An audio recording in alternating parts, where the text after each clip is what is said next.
Hello everyone and welcome back to my channel. Today we are going to be talking about why you constantly feel behind.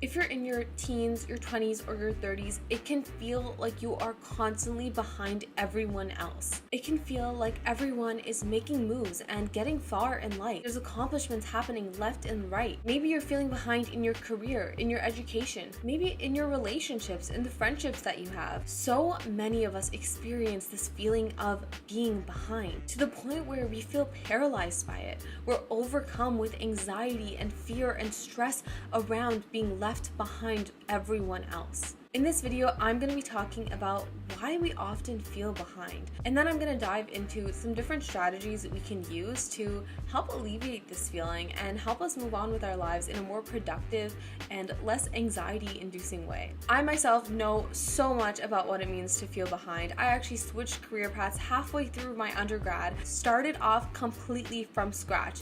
I didn't know a single thing about the field that I am in now. I joined at a time when people had already been preparing for this for years. That's just one example, but there have been many times in my life where I have walked into a room, seen everyone around me doing all these different things that I know I should be doing, or I feel so deeply that I should be doing, but I'm just not there yet.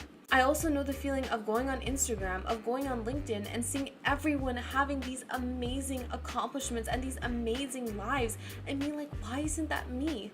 Why is that happening to everyone else but not me? Trust me, I understand and I know exactly what you're going through, but we are not going to let these feelings stop us. The first reason you're probably feeling behind is because comparison is constant.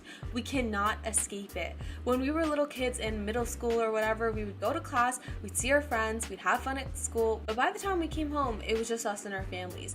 We did not have, Instagram, Snapchat, all these things to constantly keep up with what our friends are doing. Now we cannot escape it. When you're at school, you're talking to people, you're getting an understanding of what they're doing. As soon as you get home, you think that you could kind of shut this part of your brain off and go into relaxing mode, but no, you can't. Now with social media, you always have the opportunity to compare yourself to the people around you. Not only are you comparing yourself to the people around you, maybe your classmates, your friends, but now you get to compare yourself to all these influencers and these random famous people. You get to see the richest people on LinkedIn. You get to see the hottest people on Instagram and think to yourself, why isn't that me? This person's the same age as me, they're 22. Why does she look like a supermodel and I don't? I still feel like I'm waiting for my glow up. I feel behind in that way. Or this person has launched their new business. What have I done with my life? We don't even have a break from these constant comparisons. And keep in mind that you are comparing yourself to someone's highlights reel. You are not comparing yourself to someone at their baseline or even at their worst. What you're often comparing is your worst moments to someone else's best moments. It's apples to oranges. They are not on the same scale. Just think about it from your own perspective. What are you posting on Instagram? Are you posting your failures? Are you posting the times when you have felt very stressed or low? No, you're not. You're posting the times when you're doing your best, when you're having the best time in your life, or the things that you're proud of. That's the same thing for everyone else. So by constantly consuming these things, it makes it incredibly hard to have a clear understanding of what is actually going on, what people's lives actually look like. When you meet people in person, at least they're a little bit more genuine about, you know what, I'm really stressed out, I've got this going on. But on Instagram, you're not going to see someone saying that. Reason number 2 why you might be feeling behind is because you are comparing to the wrong timeline. A lot of people have a very linear expectation for how life should go. They're like, get a job by 22, figure out my career by 23, have a kid by 25, or get married, whatever. For me, I had a very structured timeline for my life since the time I was 14. I was gonna go to high school, I was gonna do extremely well, get high grades in all my classes, be a president of all these different clubs. Then I was gonna go to university, get my medical sciences degree. After that, I would go to medical school, then I would go to my residency. So then by the time I was 30, I would be done all my education, and then I would start to work as a doctor, maybe specialize. That was the only thing that was a maybe. Then get married, then have kids. So I had a very clear structure of how my life was gonna be. Did any of that pan out? Absolutely not. I ended up switching my degree halfway through. I'm now a business student. I'm finishing that. I've worked in a completely different area that I would not have even known existed in the past to put that into my timeline. I'm going to be working in a career that is now my dream career, but couldn't have even fathomed that before. So by constantly comparing yourself to a timeline, you're not giving your future self the leeway or the freedom to make decisions. You yourself at this moment do not have all the answers. Things in your life are going to change, and you have to be adaptable to that. It's good to have a plan. I am someone who loves a plan. I have the next 5 years of my life planned out in excruciating detail, and it really helps me because you know what? The things I plan, they come true. I plan things out, I set objectives, and I create strategies to achieve those plans, and it's worked out for me. It's good to have plans, and it's good to make efforts to fulfill them, but be aware, life is going to throw different things your way. Be adaptable. Things will change. Don't consistently compare yourself to this made-up timeline that you have created. Life is much more complex and nuanced than that. Be open to things changing. Be okay with that, and stop comparing where you are to this timeline, thinking that you really know best about what's coming for you in life. On the same point of being focused on a specific path is also the nature of the path. Some people think life is very linear, that you're just going up like an escalator, but that's not the case. I can really tell you that life is constant ups and downs. You are gonna have times in your life where you are moving up, you are doing things, and then crash, you're gonna come right back down. And if you constantly compare to this, idealistic version of life where you're just constantly going up, yeah, of course, there's a huge variance there. That's normal. You're gonna have times where you screw up, where you fail, where you fall back 10 steps, and that's okay. The important thing is that you get up again and you try again. You get right back on that escalator, and in fact, you make an even steeper escalator this time. That's okay. That's part of life. But if you are constantly expecting to have smooth sailing all the time and that you will never fall back, that's BS. I'm sorry to tell you. That's just not how life works. You're gonna have tough times. You're gonna have things come your way that you could have never expected. You're gonna have failures. You're gonna have moments where things are going slow. Maybe you're not even falling back, but your momentum is just going slower. That is a part of life. Accept it. The sooner we accept that, the easier it is for us to keep going and moving forward. The next reason why you might be feeling behind is because you are an overthinker. I am a huge overthinker as well, and so sometimes by really overanalyzing the state that we're in, we start to convince ourselves we're behind even though we're actually not.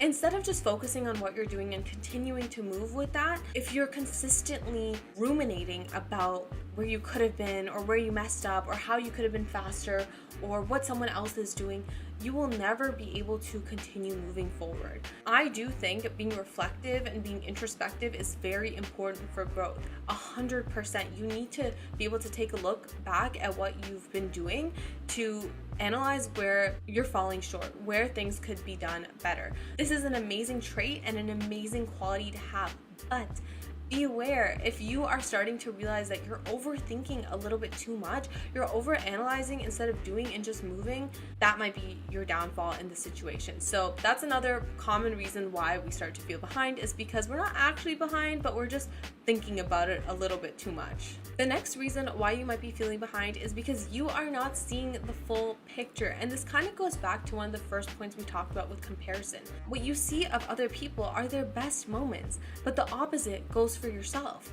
You're not really seeing just your best moments. You're seeing all your lowest moments. You're seeing all the monotonous moments where nothing is really happening. And you might not begin to notice those changes. It's like as you're growing up, if you look in the mirror every single day, you're probably not going to notice a difference from the day to day. But over the years, yeah, you're going to look extremely different than you have a couple years ago. That's just how life works. And the same thing goes for seeing your growth and seeing your trajectory. You're seeing the small, tiny, marginal changes happening, and that can feel like you're stagnant. But in reality, you are moving up, you are making progress, and you are not behind. Another reason you might be feeling behind is because you are actually doing the opposite and you're not realizing it. Sometimes when we are really progressing in life, It is those times that are very slow. It is times when we are sitting down, we are building systems, we are taking things slow. Not a lot is going on from what it seems, but actually we're quietly building something. My whole leg fell asleep, so I apologize for the change in angle, but you might be starting a new path, you might be leveling up. When I first switched out of pre-med to business, that first year felt like I was doing nothing with my life. I was like, I used to study all day, every day. I would consume so much knowledge. And now I'm like, where do I even begin? That time for me to kind of take off and regroup before starting into a rigorous business program was very important for me. It helped me reframe my mindset. It helped me set systems and connect back with myself and figure out the person that I wanted to be. So sometimes you might not feel like you're moving forward, but you actually are behind the scenes. The next reason why you might be feeling behind is because you, for some reason, think that you have to have all the answers right now. When you're in your teens or your 20s, this really is a time for exploration, for making mistakes, for figuring things out. You might be feeling behind because you feel like you should know exactly what to do, and why are you not doing those things already? No. If you knew all the answers, hello, come call me, tell me them, because I would like to know too. But if you knew all the answers, then you wouldn't be human. That's just not part of the process. You need that time to grow, to explore, to make mistakes, to figure it out. And you are not behind. This is part of the process. And actually, those failures, those mistakes, those drawbacks, those times where you're not necessarily doing the most amazing things are really important for your growth, to help you figure out what you actually want to do. What are you interested in? What are you good at? What are you bad at and want to avoid? What I see, for example, your 20s as is a time for gathering data. Start to see what works, what doesn't work, and analyze that and help it inform decisions further on in your life. So you are not behind right now. You cannot expect yourself to know everything. You are just a new adult going out into the world and figuring things out for the first time. That is okay. The last reason why you might be feeling behind is because you're underestimating how long things actually take. Big things, hard things, worthwhile things take time. There's one idea that one of my professors, I think he pulled it from another professor, is this idea of do it for decades. If you really want to see growth in something, if you really want to see momentum, you have to do something for a very long time to see those results. Give yourself that leeway, have that expectation, understand that that is part of the process. Good things take time. You are not behind, you are en route to achieving them. Now that we've discussed a few reasons why you might be feeling behind and maybe a little bit of advice around those, I want to give some actionable, tangible steps that you can take right now to help alleviate these feelings. The first piece of advice I have is to pick a timeline that is your own. For the love of God, please pick a timeline that is your own. Do not follow someone else's timeline or someone else's plans, even if they're plans for themselves or they're their plans for you. There are times where we take inspiration from the people around us and what they're doing. There are also times where people put expectations upon us. For example, your parent or your sibling or your boyfriend or whoever might be telling you, like, this is what you should do. This is the best timeline for you. This is what all the people do, and this is what works out for them. You should do it too. Be very cautious when taking advice like this. Taking advice is amazing. It's great to talk to people who know what they're doing, who have experience in different areas that, would take years for you to get to the same level. You really want this plan to be completely your own. What is it that you want to do? What is it that really aligns with your path and with your future and with your goals, not someone else's? Trust me, I've gone down that path and it is not fun. Eventually, you are going to realize that you're not in the right place, and it's going to take you time to come back and figure it out. And it's a lot harder once you've already really put time into something. Not to say that once you have, you shouldn't go and make the change. At any point in your life, I do think you should make a change if you really need to see one, but that's a whole other topic we can get into another day. Okay, another piece of advice is to focus on one step at a time, not the entire future. Take it one baby step at a time. Sometimes when we see our big goals, we don't actually know how to go about achieving them because we're not breaking them down into small, actionable, tangible goals. For example, if I say I want to write a book within the next 3 years, what does that actually mean? What are the steps that I take towards doing that? I can't just, magically create this book out of nowhere. No, there are sub goals I have to create, like maybe starting to read more often for the first couple months, then maybe joining a writer's group to get more practice in, then maybe writing my first 2 chapters and getting a peer editor, writing my first draft by a certain date, and so on and so forth. So a big goal has to be broken down into something more tangible for you to actually track progress of that. So that could be a reason why you're feeling behind, because you have these large overarching goals, but you're struggling to really get those small menial tasks done. And as you get those smaller tasks done, you will feel like you are making progress, because you are. The next piece of advice is to remove 1 to 2 sources of comparison. So earlier we talked about like Instagram and LinkedIn. These are probably the worst for me. So I personally don't have Instagram on my phone, because every time I'm on it, I just feel miserable. I'm like, all these people are like doing all these things, and I'm like, oh, I don't want to see it. I go on them here and there on my laptop or my iPad to check in, but every time I go on, I'm like, this is nothing special, it's nothing important that I really need to see. But I do have to go on, because in this day and age, you have group projects, you have friends, you have group chats that are being made. So every now and then I just check, make sure no one messaged me or nothing's going on there. That's my way of finding balance. I think a lot of people shy away from deleting it altogether because they feel like they would be completely severed, and how would people talk to them? So I think that's the kind of compromise that I found, where I don't go like scrolling on it, but I'll go to check my messages and so forth. Put that aside and focus on yourself.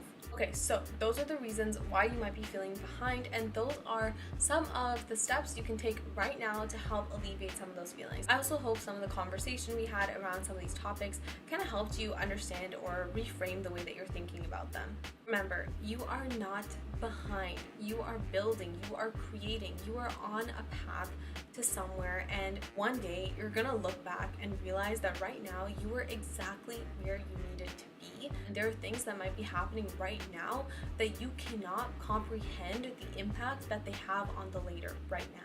But later on, it'll all make sense to you. And I'm sure you've had instances like this in your life already.